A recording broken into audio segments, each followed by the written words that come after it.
Assalamualaikum. My name is Zan Ahmed and I am a first year medical student at Khyber Medical College, Peshawar. So today I am here to talk about the most common questions जो कि MD-CAT aspirants ask about, and I will try to answer them as per my knowledge, as per my experience. So MD-CAT aspirants, as you know, the hourglass is upside down for you. You have 52 days left onwards और 27 अगस्त को is the main day for you. अब बात करते हैं कि first question ये है कि एकेडमी ज्वाइन करनी चाहिए या एकेडमी ज्वाइन नहीं करनी चाहिए. तो I would suggest for those people who can join academy, do join academy लाजमी ज्वाइन करें. उसकी रीज़न ये है कि जब आप एकेडमी में जाते हैं तो आप किसी भी किस्म के तरद्दुद से बच जाती हैं. Like you have all the stuff gathered under a single roof. आपको कभी एक चीज़ के लिए एक वेबसाइट या एक बंदे से नहीं पूछना पड़ता, आपको किसी के ऊपर रिलाई नहीं करना पड़ता. All you have to is to go academy, take lectures, और MCQs भी वो बताते हैं, इंपॉर्टेंट पॉइंट्स भी वो बताते हैं.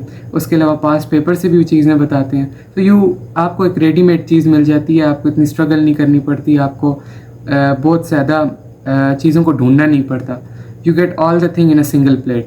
तो ये एक बेनिफिट होता है. और फ्रेशर्स के लिए मैं कहूँगा कि they should join academy necessarily, क्योंकि रीज़न ये है कि FSC इन्वायरमेंट से निकल कर आ रहे होते हैं और उनको ना किसी रिसोर्स का पता होता है, ना उनको पास पेपर पैटर्न्स का पता होता है, ना उनको मेथडोलॉजी का पता होता है. तो उनके लिए थोड़ा सा मुश्किल होता है. नाउ वो लोग जो लोग रिपीटर्स हैं या जिनका फाइनेंशियल इश्यूज़ हैं या जिनका ट्रांसपोर्ट का इशू है, like they have issues to go to academy और वो एकेडमी नहीं ज्वाइन कर सकते, तो उन लोगों के लिए ये है कि वो एक प्रॉपर स्केड्यूल अपना तैयार करें. और with this they have to take few lectures. ये नहीं है कि आपने बुक रीडिंग रैंडम करनी है, FSC की बुक्स उठा ली और बस पढ़ रहे हैं. No, MD-CAT is all about brainstorming ना. आपका IQ लेवल भी चेक किया जाता है और आपका रोड मेमोरी भी चेक की जाती है. So you have to have a great exposure for sitting in your test. तो एक्सपोजर के लिए ज़रूरी है कि आप एटलीस्ट लेक्चर्स ऑनलाइन देख लें और डिफरेंट MCQ बुक्स की प्रैक्टिस करें. So taking lectures is a vital part if you are not going to academy. Do search on YouTube, you will get many channels. For example, Physics in Seconds is a good channel. If you are not going to academy, these online platforms will help. I'll mention the platforms in the description so you can get it there. Now the second question is, mostly लोग पूछते हैं कि हम time table कैसा बनाएं या किस तरह का टाइम टेबल बनाएं. इस क्वेश्चन को हम दो सब क्वेश्चंस में स्प्लिट कर लेते हैं. वो लोग जिन्होंने अभी अपनी तैयारी स्टार्ट नहीं की, जिन लोगों ने अपनी तैयारी अभी तक स्टार्ट नहीं की, तो यू हैव 50 डेज़ ऑनवर्ड्स. सो अगर मैं आपकी जगह होता तो मैं 52 डेज़ को 3 पैक्स में डिवाइड कर लेता. लाइक 50 डेज़ को मैं 22 डेज़ का 2 पैक और 7 डेज़ का तीसरा, और इन 3 पैक्स में मैं 3 रिविजन्स करता.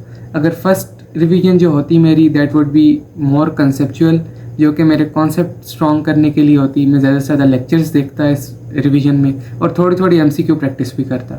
फिर जो सेकंड राउंड होता है रिवीजन का, उसमें मैं MCQ प्रैक्टिस पर ज़्यादा फोकस करता और अपने कॉन्सेप्ट्स के अंदर जो गलती है उसको करेक्ट करने की कोशिश करता.